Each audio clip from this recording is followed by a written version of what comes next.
Hello, hello mga konstraka, magandang umaga po ulit sa inyong lahat. Nandito po ulit ang inyong konstrak na si Benny, nagbabalik. At syempre ang BS Hernandez 19TV po. Welcome back po muli dito sa aking munting channel, sa mga dati na po nating mga subscriber. At syempre sa mga bago rin lang po dito sa aking munting channel. Gaya ng dati, maraming salamat po sa walang sawa nyo pagsuporta dito sa aking munting channel nga po. Mag-iingat na lang tayo kung ano man ang gagawin natin at kung saan man tayo pupunta. Ang content po pala natin ngayon, binisita lang po natin yung upcoming natin na project nga po, repainting dito pa rin po sa subdivision na ating ginagawa sa Katarungan Village nga po. Ang pipintahan po natin dito yung pinaka main gate, ang entry saka ang exit po na kanilang daanan nga po. Ayan.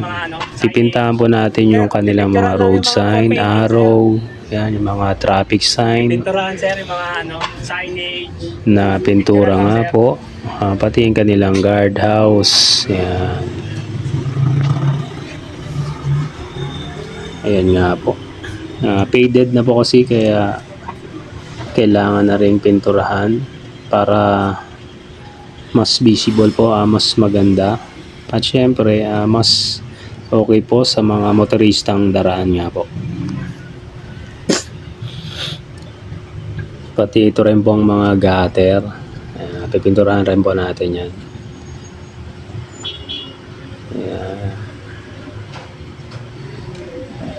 Sana makapunta po sa atin itong project para kahit paano naman po meron naman tayong next na trabaho pagtapos po natin doon sa perimeter wall po na ating ginagawa.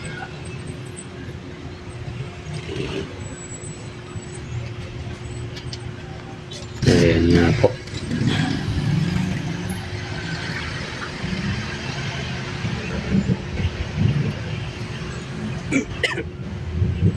Pati itong pinaka center island po nila, pipinturahan rin natin. Ayan, mga wall, arrow. Yan po, pinaka entrance nitong village nga po, Katarungan Village. Sa kabilang lane naman po yung exit. Yan. Palabas po ng highway, yun nga po yung Daang Hari Road, going to Alabang at going to Molino. Ayan. Pwede rin po yung sa expressway, yan, Susana Heights, yan, MCX, yan, may mga expressway po na daraanan rin na paglabas nito ang village nga po.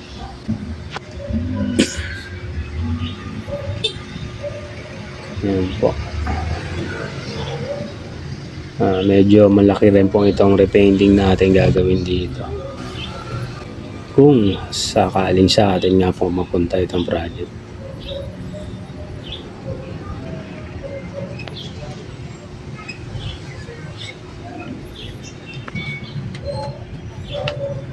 Ayan.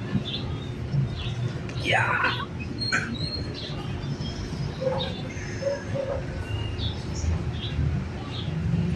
Ito po pinakadaanan ng mga tao na napasok. Dito po sila nadaan.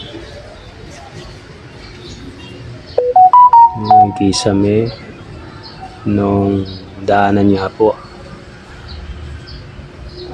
Natanggalin po natin yung mga tuklap na pintura, masilyahan, tapos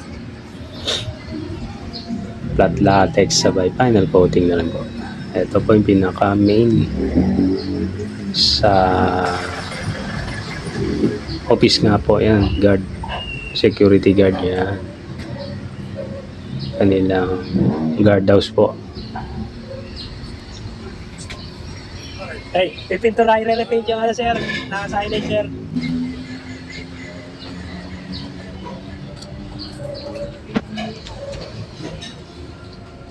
Ayan po yung mga hams, mga faded na hams, pipinturahan rin po natin yan.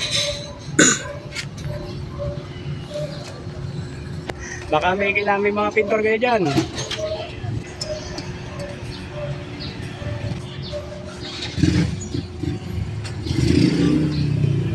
Sana po mapapunta nga sa atin itong project.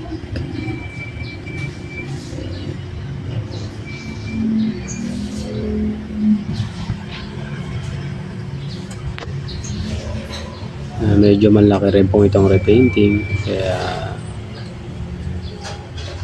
okay talaga kung magagawa pa natin ito.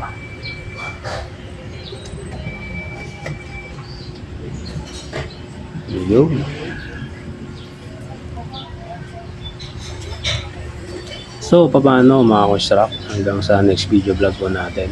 Update ko na lang kayo kung anong kalalabasan itong upcoming natin project na binisita. Huwag niyo po kalimutan mag-like, share at subscribe po. At syempre, click niyo yung notification bell para update kayo sa mga next na video vlog ko pa pong mga gagawin. Lalo na po doon sa mga dati pa po nating mga project na ginagawa. Muli po, bye-bye. Thank you. God bless.